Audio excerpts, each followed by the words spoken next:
Татарстанда bir yılı 4 сайлау кампаниясы дәвам итә. Бу атнадан мәгълүмат чараларында агитация көчәйде. Президентлыкка кандидатлар Дәүләт Думасы Дәүләт Советына өстәмә сайлауда депутат урыннарына дәгъва кылучылар катнаша. Президент кәнәфиенә дәгъва итүчеләр бүген нинди эш белән мәшгуль иде? Гөлнар Сайфетдинова белеште.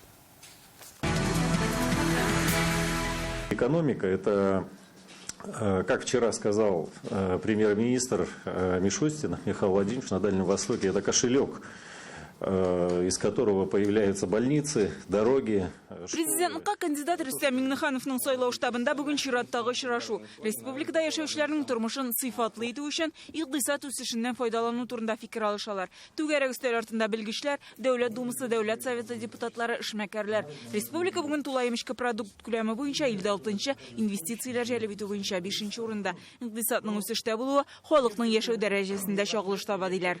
Это принципиально перспективное направление. Өстенлекле юнәлеш тормыш дәрәҗәсен күтәрү, кеше капиталын үстерү. Күп санлы халыкара чараларда катнашып, республика спорт һәм социаль объектлар төзелешендә заманча технологияларны үзләштерде. Хәзер булар барысы да кешегә хезмәт итә. Гадел Россиядән президентлыкка кандидат Альмир Михеевның штабында агитация өчен басма материаллар әзер. 6000 нөсхәдә яңа гәҗит алганнар, интернетны да эшкә җигәләр. Альмир Михеев. Кичә президентлыкка кандидат Альмир Михеев 2 теледебатта катнашты. Телевидениедә безнең роликларны күрсәтәләр, гәҗит листовкалар таратабыз.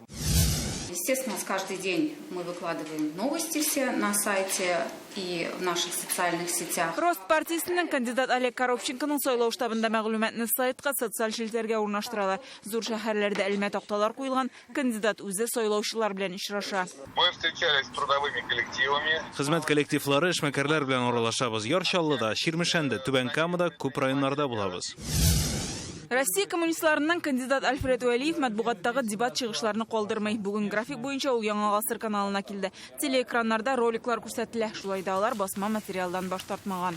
Хәзер инде иң төп эш безнең агитация, пропаганда. Менә без шуның белән хәзер мәшгуль, и шуның белән хәзер барачакбыз сайлау башланганга хәтле. ЛДПР партиясыннан Владимир Сурчилов та бүген безнең каналда дебатларда катнашты. Моннан тыш сайлау штабында сайлаучыга барып җитүнең башка юлларын да эзлиләр. Безнең телеграм-каналлар да бар, анда Инстаграм да бар, алар белән. Монда бит халык бөтенесе разный. Каждый кирәк үзенең подход, каждый кирәк объяснить. Шул рәвешле зур эш сайлау алдыннан тынлык көненә кадәр барачак. Гөлнар Сайфетдинова, Илшат Аюпов, Алмаз Зиятдинов, Рамил Зәкиев, Яңа гасыр каналы. Сәясәттән авыл хуҗалыгына күчәбез. Бүген Актанышта яңа элеватор ачтылар, анда 15 000 тонна ашлык сакларга була. Яңа объектны Татарстан президент аппараты җитәкчесе Әсгать Сәфәров карады. Элеваторны узган ел төзи башлаганнар, бүген ул ашлык тиягән беренче КАМАЗларны кабул итте. Биредә сәгатенә 50 тонна бөртекле культураны киптерергә, 100 тонна гаягын игенне чистартырга мөмкин.